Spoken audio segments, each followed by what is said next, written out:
સુપ્રભાત મિત્રો, જય શ્રી કૃષ્ણ સવારના ને જય માતાજી, રાધે રાધે। તો હું છું એક નારી અને ગૃહિણી। સવારમાં ઉઠી છું, સવારે 5:30 ઉઠીને પહેલાં એક ગ્લાસ નોર્મલ પાણી પીવું છું, જે આપણે માટલાનું હોઈ શકે, ત્રાંબાના ગ્લાસમાં ભરીને મૂકું છું, એ બી હોઈ શકે કોઈ પણ। અને એ પછી 15 મિનિટ પછી મેં ગરમ પાણી બનાવ્યું, એમાં એક લીંબુનો રસ નીચોવ્યો અને 1 ચમચી જેટલું શહેદ, જે હની કહીએ, મધ કહીએ, એના 15-20 મિનિટ પછી ડ્રાયફ્રૂટના 2-3 બદામ કાજુ લીધા અને પછી હું નાહવા ગઈ।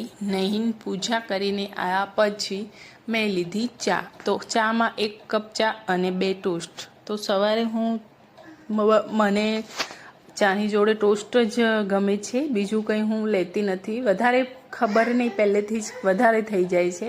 તો સવારમાં આવી રીતે સરસ મજાની મેં જિંદગી મારી ચાલુ કરી છે। તો તમને મારો વિડીયો ગમે તો લાઈક કરજો, સબસ્ક્રાઈબ કરજો પ્લીઝ। તો આશા રાખું છું તમે બધા મજામાં હશો અને હું પણ મજામાં છું, મારા બાળકો પણ મજામાં છે। બપોરે પછી મેં એક સેન્ડવિચ બનાવી હતી। તો મારી બેબીને સેન્ડવિચ ખાવી હતી, તો બીજું કશું બનાવ્યું નહોતું।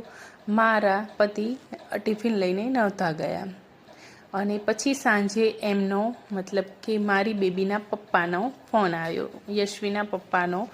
તો કે ચલો નવરાત્રિ આવી રહી છે તો આપણે શોપિંગ કરી લઈએ। તો અમે ખરીદી કરવા ગયા નવરાત્રિની લો ગાર્ડન અમદાવાદ। તો અમે રહીએ છીએ અમદાવાદમાં અને અમદાવાદમાં તો ચણિયા ચોળીની ખરીદી માટે બેસ્ટ જગ્યા છે લો ગાર્ડન।